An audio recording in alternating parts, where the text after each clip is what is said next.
Addicts, you've heard it all before. From your doctors, your creators on YouTube, even your therapist, your addiction is just an escape mechanism.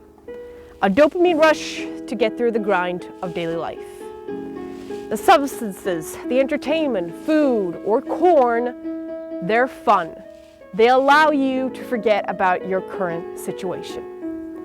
They're short-term fixes for your feelings of shame, guilt, boredom, and regret. But nobody really asks, where does your void actually come from? Think back to when your life felt good, when you were full with passion, the drive to just do anything. I mean, did you crave those escapes that much? Was it truly just a coincidence? Or was there a genuine link to you fulfilling your life's mission? Here's the truth. Your addiction is just a symptom. It's not the actual problem. And it's the symptom of a life missing purpose. In the next few minutes, I'll show you how to fix exactly that. Imagine your purpose like a plant. Right now, you're poisoning it with quick fixes, your addictions. Just like you'd be throwing toxic fertilizer on a plant to ignore the amount of work and time it needed to grow. Sure, they keep you existing, but eventually the fruit turns toxic, the soil rots, and you're left with a hollow, dried up plant. But what if you actually cared for it? Learned its soil, gave it light, watered it right. That's how you actually grow something worth keeping. And that's how you break free. You're not going to fight your addiction. You actually want to replace what it's masking. Let's dive in. You might know The Little Prince, a timeless story about a boy who took care of a single rose on his tiny plant. That rose wasn't just a flower, it was his purpose, his reason to care and keep on going. But that rose needed patience, attention, love, things that are easy to forget when life gets complicated. Your purpose is just like that rose. At first, when the bud starts to grow, you feel that excitement and you take the time to tend for it. But over time, as growing a rose takes patience, many people forget about it.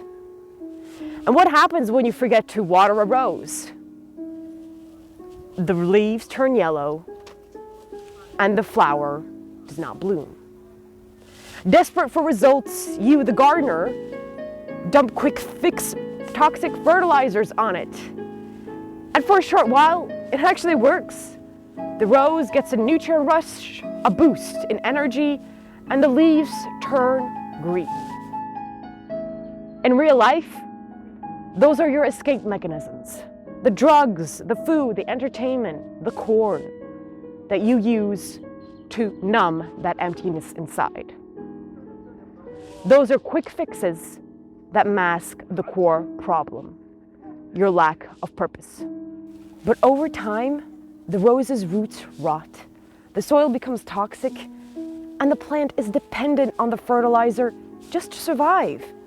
Without it, it collapses. And it might even bloom, but the flowers are very weak. It's pale, small, and the petals are so fragile. Similarly, your escape mechanisms are working fine in the short term, but in the long term, their harm outweighs any relief. Just like this dead plant, you become a low energy individual, a drained, hollowed out version of yourself. On the other hand, if you, the gardener, want to grow a prize-winning rose, you need to spend time getting to know the plant, understand the ideal conditions for it to grow, the ideal sunlight exposure, the right soil, the proper amount of water. In regular life, this means discovering where your passions and talents lie. What kind of problems naturally come to you? and what you find easy to solve.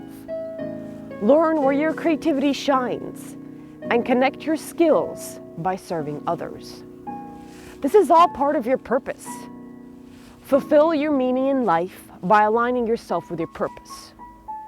Only when the rose is no longer dependent on artificial boosters will it thrive. Perhaps a question comes to your mind. What if I don't have enough water to care for my rose? Or I lack the tools to repot it for better shade? How can I care for its unique needs? Don't worry, guys, I have a solution for you. Use what you already have at your disposal. You don't need extra water from your house. Just collect rainwater that is abundant and free. You don't need special tools to repot your plant for better shade. Use wood shavings readily available to keep the soil from getting dry. In regular life, your thoughts of not having enough money is a rational excuse for avoiding doing what you love. But you don't have to start big. Start by taking a small step toward your purpose. For instance, take 15 minutes out of your day, time that we all have, find a quiet, undisturbed space, and ask yourself this question. If I had abundance, if money and time were unlimited, what would I be doing right now? This constant reflection will firstly force you to sit with your emotions, and secondly, open your awareness to your intuition, your inner guidance that already knows what you're meant to do. It just struggles to explain it. Not being intelligent or good enough is another rational excuse for avoiding your purpose.